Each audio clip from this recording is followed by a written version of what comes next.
কাপুরুষের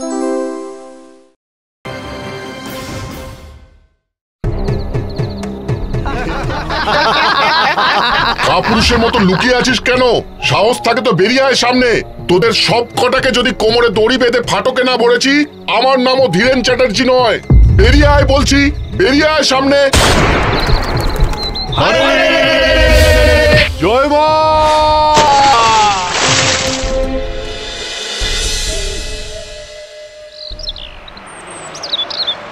হ্যাঁ, অদ্ভুত ব্যাপার, দুজনের কারোর দেহই পাওয়া যায়নি পুকুর থেকে।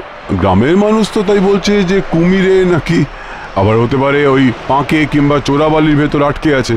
হ্যাঁ, ভেরি স্যাড। আরে ধীরেনদার, আমি তো একই ক্যাম্পে ছিলাম।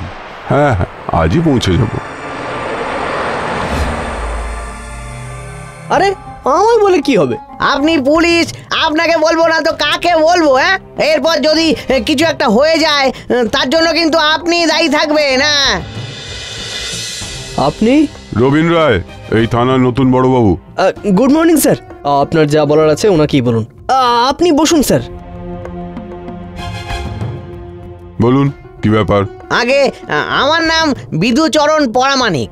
ওই ওই খালপাড়ের পূব দিকে আমার বাড়ি, আর চালের আড়ত আছে আমার। সেখানে ডাকাতি হবে পরশু রাত্রে। হ্যাঁ, আপনার বাড়িতে ডাকাতি হবে আপনি জানলেন কি করে? এই যে দেখুন দেখুন, এইখানে লেখা আছে সব।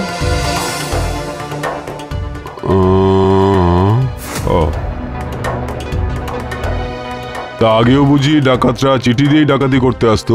তা আসতো, কিন্তু ধীরেন বাবুর সময়ে অত আর সাহস পেত না। একজনকে ফাটকেও পুড়েছিলেন তিনি। তারপর কি? তারপর ওই যেদিন ওই ফরিয়া পুকুরের জমিদার বাড়িতে ডাকাতি হলো, সেই রাতেই ধীরেন বাবু ওদের ধাওয়া করে জঙ্গলে ঢুকে আর ফেরেননি। রাতে বন্দুকের আওয়াজও শোনা গিয়েছিল, তবে তারপর আর ডাকাতিও হয়নি এখানে। সবাই ভেবেছিল ধীরেন বাবু হয়তো ওই রঘু ডাকাতকে মেরেই মারা গেছেন, কিন্তু এখন তো দেখছি ডাকাতেরা শেষ হয়নি, তাই তো? হ্যাঁ, আপনি আমাকে বাঁচান বড়বাবু, বউ বাচ্চা নিয়ে থাকি তো। চিন্তা করবেন না, আমি আছি। আপনি এখন আসুন।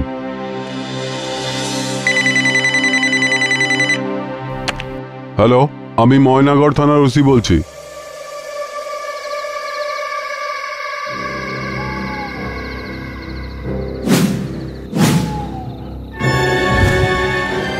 আপনি যা বলছেন রবীন বাবু, তাতে কিন্তু আমার খুব ভয় লাগছে।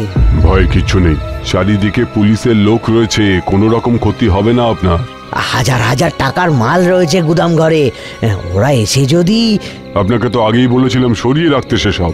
অত জিনিস কি একবারে সরানো যায়? যতটা পেরেছি সরিয়ে রেখেছি। আচ্ছা ঠিক আছে ঠিক আছে, অত চিন্তা করবেন না। আপনি ঘরে গিয়ে আলোটা নিভিয়ে দিন। আজ হাতে নাতে ধরবো বেটাকে। বি অ্যালার্ট, তৈরি থাকো সবাই, কিন্তু আমি না বলা পর্যন্ত কেউ গুলি করবে না।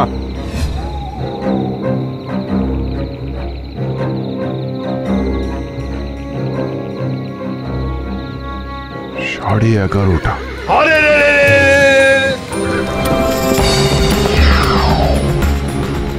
গুদাম ঘরের দিকে গেছে স্যার, গুদাম ঘরের দিকে। কিন্তু আমি যে দেখলাম বাড়ির ভিতরে ঢুকলো। ডাকাত, ডাকাত পড়ছে গো।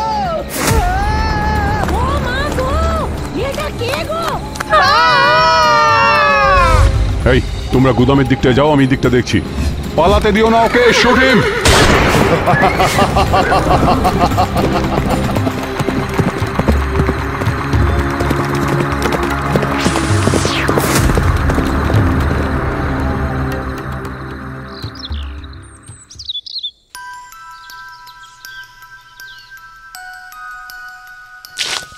বিধুবাবু, বিধুবাবু, ডাকাত, ডাকাত।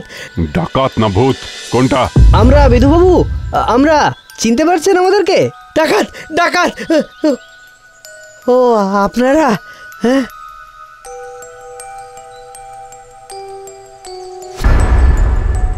হায় হায় হায় হায় হায়, সব শেষ হয়ে গেল গো, সব শেষ হয়ে গেল। আপনারা যে বলেছিলেন কিচ্ছু হবে না।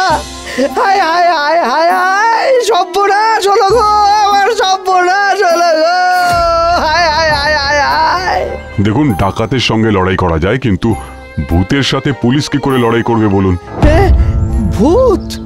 আচ্ছা আচ্ছা বিধুবাবু, এই ডাকাত যখন আপনার সিন্দুকগুলো ভাঙলো তখন দেখেছিলেন তাকে? কেমন দেখতে? কি করে দেখবো, ঘর তো অন্ধকার ছিল। এতগুলো গুলির পরেও। আচ্ছা তপনবাবু, এই গ্রামে এর আগে যে কটা ডাকাতি হয়েছে সেখানেও কি মাত্র একজন ডাকাতি? না স্যার, সেই দেখেই তো বেকুব বনে গেলাম আজকে। ওরা তো সাধারণত দল বেঁধেই আসে স্যার। তাহলে আজ হঠাৎ কেন শুধু দুজন এলো? তাও আবার নিজের চোখেও ঠিক বিশ্বাস হচ্ছে না আর। আমার কি হবে রবিন বাবু? আমার সারা জীবনের সঞ্চয় ছিল ওই সিন্ধুকে। দেখছি কি করা যায়।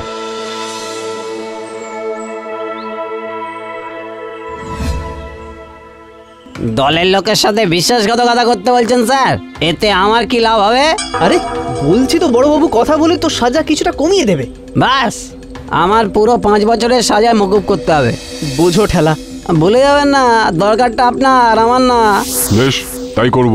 তোমার 5 বছরের সাজাই মকুব হবে, তবে তোমাকে কথা দিতে হবে জেল থেকে বেরিয়ে তুমি আর চুরি ডাকাতি করতে পারবে না। আর তাহলে খাবো কি? কেন? আর 5 জন মানুষ যেমন সৎ পথে খেটিয়ে রোজগার করে, তুমিও তাই করবে। সবাই জানে আমি কেমন মানুষ, কে কাজ দেবে আমায় বলুন? শোনো, রঘুর ডান হাত নন্তুকে যদি তুমি ধরিয়ে দিতে পারো, তোমার সাজা মকুব করে তোমাকে নতুন কাজ খুঁজে দেওয়ার দায়িত্ব আমার।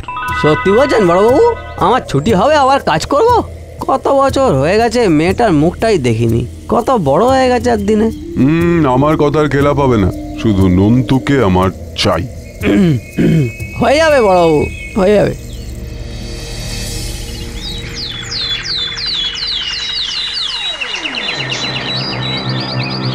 থানা থেকে পালিয়ে কেউ টের পেলো না? ভুলে যাস না, আমার নাম ছোটন লাল। তার ভুলে কি করে গুরু? এখন কি করবি কিছু ভেবেছিস? দলের ছেলে দলে ফিরে এসেছি, যা করতাম তাই করবো, ডাকাতি। দল এখন আর আগের মতো নেই রে, বদলে গেছে সব। পেয়েছি বেটাকে। ছাড় বলছি, ছাড় আমাকে, ছাড়, ছাড়। দাঁড়িয়ে দেখছিস কি? ডাক বড় বাবুকে। জলদি আসুন বড় বাবু, পাখি ধরা পড়েছে। বেটা বিশ্বাসঘাতক। মারের ভয় বা টাকার লোভ দেখিয়ে আমার থেকে কথা বার করা যাবে না। হ্যাঁ, আমি বিশ্বাসঘাতক নই। ছোটন, আমাকে তোমাদের ডেরাটা চিনিয়ে দিতে হবে, পারবে? পারবো বড় বাবু।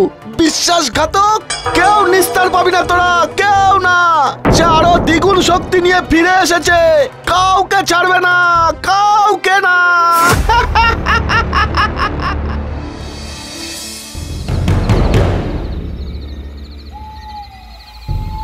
থানার নতুন বড়বাবু নন্তুকে ধরে নিয়ে গেছে সর্দার। তোরা কি করছিলি তখন? ছোটন দেখা করতে এসেছিল নন্তুর সাথে। থানার নতুন বড়বাবু ছোটনকেও তার দলে টেনেছে। নতুন বড় বাবু? আগেরটাকে খেয়েছি, এটাকেও খাবো।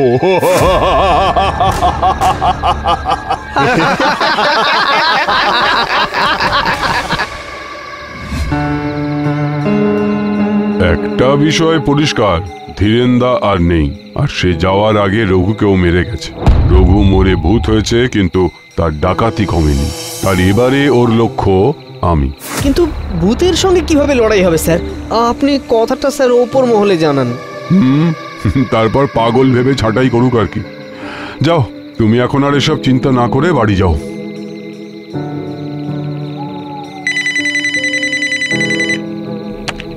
হ্যালো হেডকোয়ার্টার, এটা আবার কি হলো?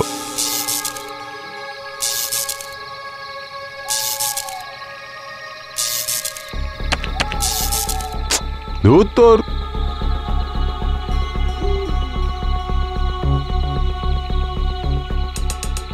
Hello headquarter.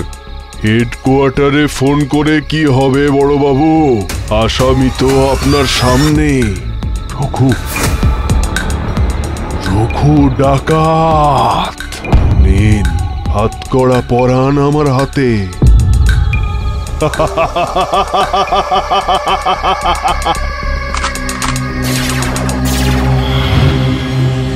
নন্তুকে কোথায় রেখেছিস?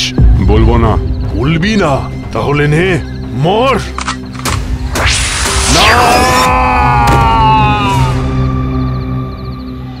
দা? মরার পরেও রঘু যেমন ডাকাতি বন্ধ করেনি, তেমন আমিও আমার কাজ বন্ধ করিনি। আর এর শেষ আজ আমি করেই ছাড়বো।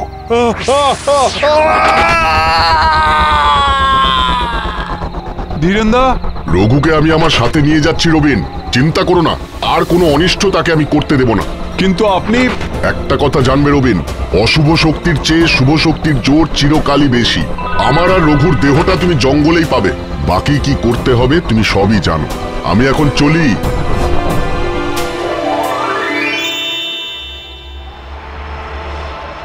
হ্যাঁ, না না, এখন কদিন ছুটি। না রে, ধকল শরীরে নয়, মনের। আমি ফিরে এসে তোকে বলছি সব।